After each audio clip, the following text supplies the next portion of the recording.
It would be the definition of an understatement to say that David Lynch was a very influential filmmaker, and hundreds, maybe thousands of video essays already exist discussing his unique style and his influence on countless works of art over the decades. Now, I've personally only seen a handful of his movies and most of Twin Peaks. My friends and I are in the middle of a watch-through right now. But one of the most fun parts of watching Twin Peaks now, completely blind, is realizing just how many things take inspiration from it. Every episode is just us realizing, oh, that's where Gravity Falls got it from. That's why X-Files is like that. That's why Persona's room has a weird little guy in it. But unfortunately, this means I'm not fully equipped to talk about the man himself or his work in detail. But what I do know is video games. And there's no shortage of games that directly reference or take a lot of inspiration from his works. You've got, again, Persona and its Velvet Room, Deadly Premonition, Zelda Link's Awakening, apparently, the many works of Suda51, and Remedy Entertainment has made a whole video game connected universe inspired by Twin Peaks and Lynch's surrealist style. Games have turned out to be maybe one of the best mediums for capturing that dreamlike Lynchian atmosphere. And I love that term Lynchian. David Lynch was such a unique artist that the only way to summarize his singular artistic style is to invoke his name. People like to use Lynchian to convey a lot of different things about a work. Sometimes people just use it to mean anything weird and surreal, or a work that juxtaposes horrific imagery with the mundanely American, or often to describe any art that is stubbornly resistant to concrete explanation. So with those various meanings in mind, I want to highlight a wonderfully Lynchian, mostly forgotten little game, Nelson Tether's Puzzle Agent.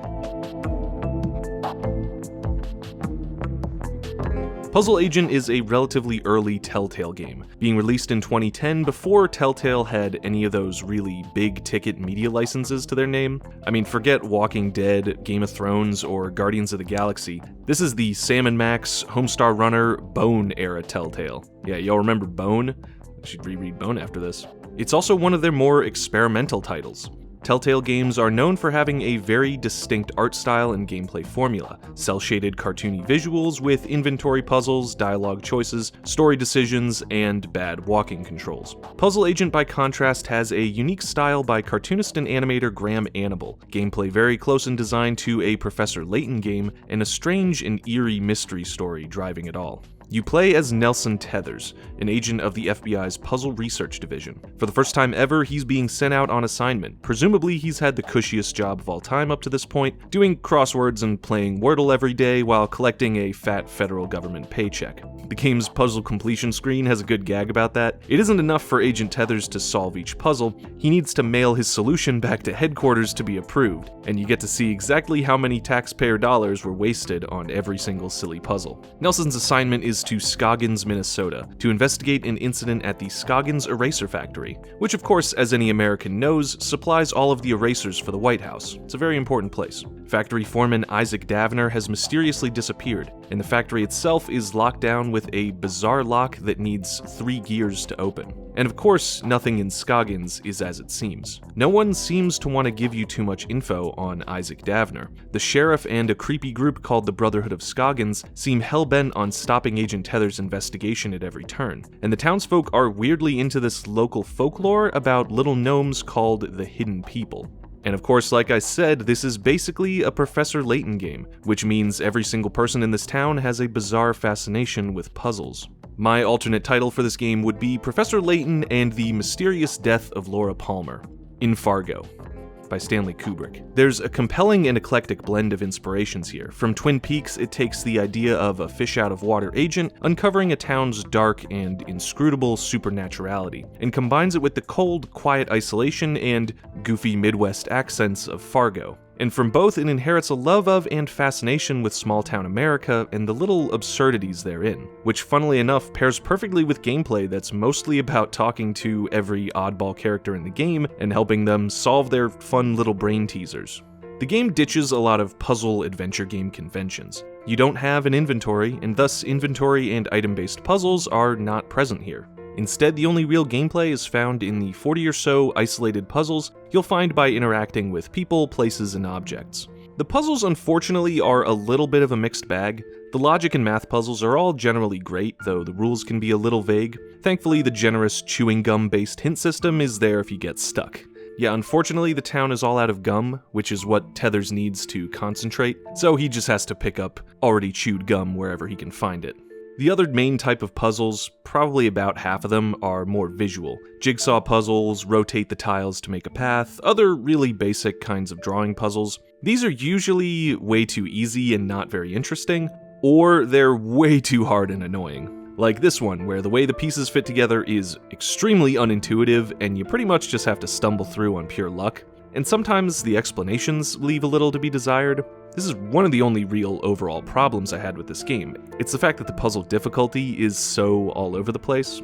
All over the place describes a lot of things about this game actually, but in a good way. The overall tone is a very classically Lynchian blend of humor and horror that I think is really fun. You'll be doing some puzzles, talking to the goofy locals, when suddenly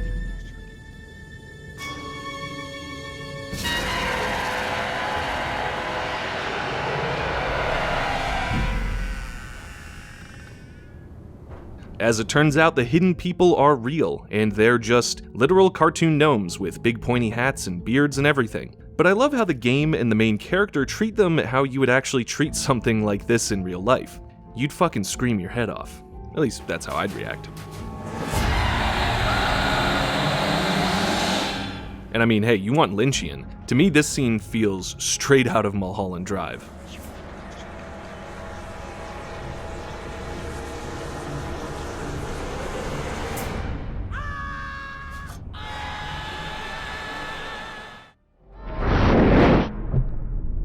An unsuspecting character comes face to face with the dark horror underlying the place and the story that he's in. Or maybe the gnome just, whispered a really good creepypasta to him. Peener snipper guy. Graham Annable's art style also really contributes a lot to the experience here. I absolutely love how this game looks. The thick, smudgy outlines and solid coloring make it feel like a Sunday newspaper comic strip brought to life. The simplistic animations and use of 3D models give it a bit of retro charm, too. The character designs are awesome and convey so much personality. Ditto for the voice acting. Everything's fully voiced with great North Midwestern accents and subtly clever writing and delivery. The FBI doesn't know where the factory is? Oh dear, our moose is cooked. Rest assured, ma'am, the FBI just likes to confirm intelligence with civilian knowledge of... We like to double-check things. Even in this simple art style, the characters' faces are wonderfully expressive and funny. There's even a couple of haunting moments that are shockingly effective, thanks to this and great use of over-the-top horror music. It seems that the mere presence of the hidden people in Scoggins is affecting everyone in town, making them obsessive about puzzles and willing to help the hidden people with their cryptic agenda.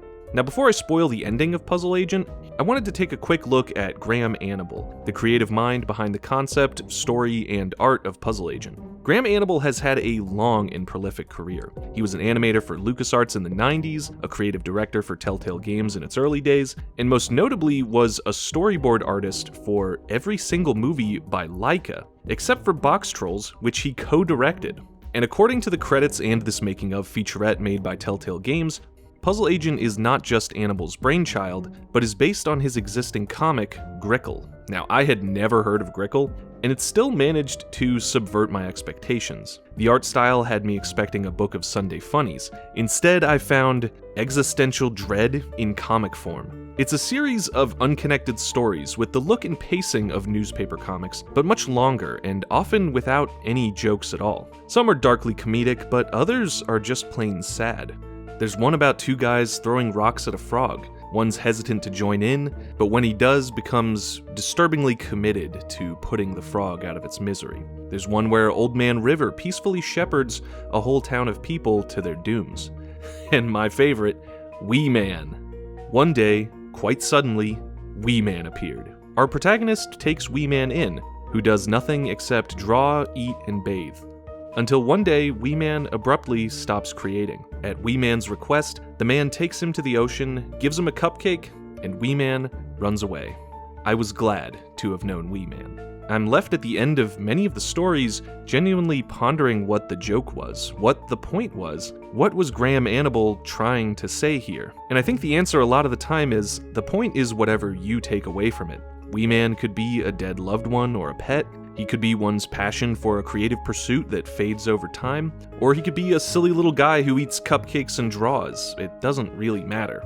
Often the characters themselves are left wondering what just happened to them, what it means, and why. That open-endedness, the space in the work left for the audience to find their own meaning, is itself kind of Lynchian. And with that, let's talk about the ending of Nelson Tether's Puzzle Agent.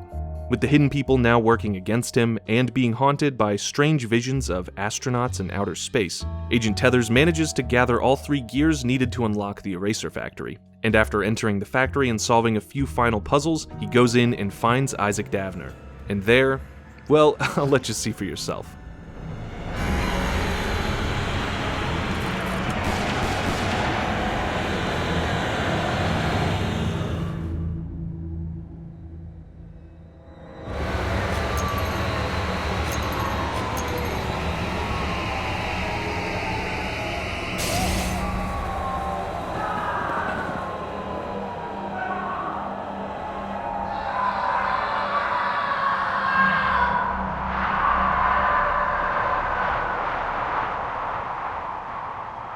I'm not kidding, that's the end of the game. Nelson Tethers heads back to Washington, his mission to open the factory having been accomplished, but the experience having obviously shaken him. But it doesn't matter to anyone but him. The goings-on of some small town mean nothing to most people, and life goes on as if a man didn't get carried away screaming to God knows where by literal gnomes. It's a very darkly comedic ending that I find both hilarious and compelling. So that's Puzzle Agent. There's a sequel that sees Agent Tethers return to Scoggins to further investigate the hidden people, but I haven't played that one yet, and I think I'll save it for another time. It's funny that the titular puzzles aren't really the reason I want to recommend this game. I mean, the good ones are good, but there's a fair few duds in there. I mostly enjoy Puzzle Agent for its dark humor and unsettling vibe, as well as the fun that can be found in dissecting its meaning and diverse blend of stylistic influences. It's a unique little hidden gem that I highly recommend.